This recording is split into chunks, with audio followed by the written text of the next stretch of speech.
অনেকে খুব টেনশন করেন, মানে কথায় কথায় খুব রাগ করেন, খুব সেন্টিমেন্টে নিয়ে নেন, মানে ইগো জিনিসটা প্রবল আপনার মধ্যে। তাহলে শুনুন, যে কথাগুলো বলছি একটু মন দিয়ে শুনুন, তাতে আপনার ওই ইগো বলুন, সেন্টিমেন্ট বলুন, এগুলো অনেকটাই কমবে। ধরুন আপনি কারোর সাথে হাসি মুখে কথা বলছেন, এবার আপনি এটা আশা করেছেন যে সেও আপনার সাথে হাসি মুখে কথা বলবে, কিন্তু উল্টো হলো। মানে আপনি হাসি মুখে কথা বলছেন আর সে মানুষটা আপনাকে মানে খুব রুডলি বিহেভ করলো আর কি, মানে খুব রেগে কিছু কথা বললো বা এমনভাবে অ্যাটিটিউড দেখালো যাতে আপনার ভালো লাগলো না। এবার আপনি কি সেন্টিমেন্টে নিয়ে নিচ্ছেন, আপনি এটা ভাবছেন যে আমি তো তার সাথে কোনো খারাপ ব্যবহার করিনি, সে আমার সাথে এরকম আচরণ কেন করলো। এটা নিয়ে খুব ভাবছেন, টেনশন করছেন, মন খারাপ করছেন না। ভাই দেখুন, মানুষ না পরিস্থিতির শিকার।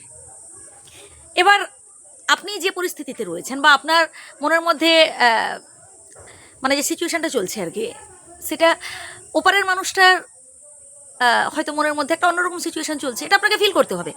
সর্বপ্রথম বোঝার চেষ্টা করুন যে সে মানুষটা কোন পরিস্থিতির পরিপ্রেক্ষিতে কথাটা বলছে।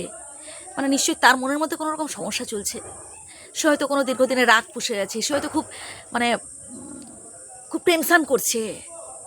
এটা আপনাকে বুঝতে হবে, একটু সময় দিতে হবে।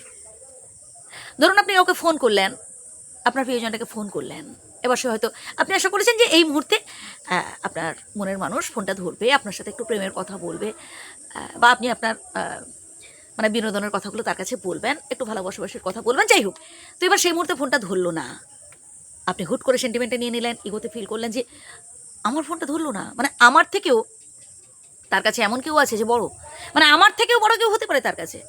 ভাই একদম ইজিলি গ্রহণ করুন না যে হতে পারে সেপারে মানুষটা হয়তো ব্যস্ত আছে, কাজে ব্যস্ত আছে, বা হয়তো তারও কোনো রকম কোনো সমস্যা হতে পারে।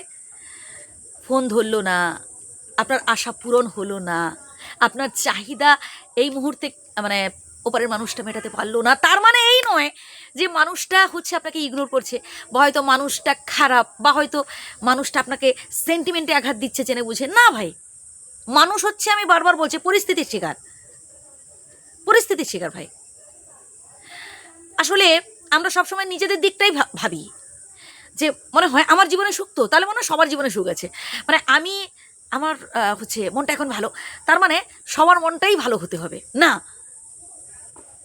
প্রত্যেকের একটা আলাদা আলাদা সমস্যা রয়েছে, প্রত্যেকের মনে হচ্ছে মানসিক পরিস্থিতি আলাদা রকম হয়, কোন সিচুয়েশানে রয়েছে সে, তার কী সমস্যা রয়েছে, এগুলো জানার দরকার, বুঝতে হবে।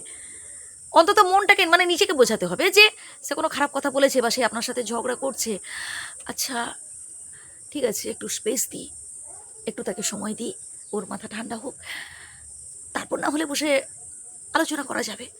কি ভাই ভুল বলছে কিছু?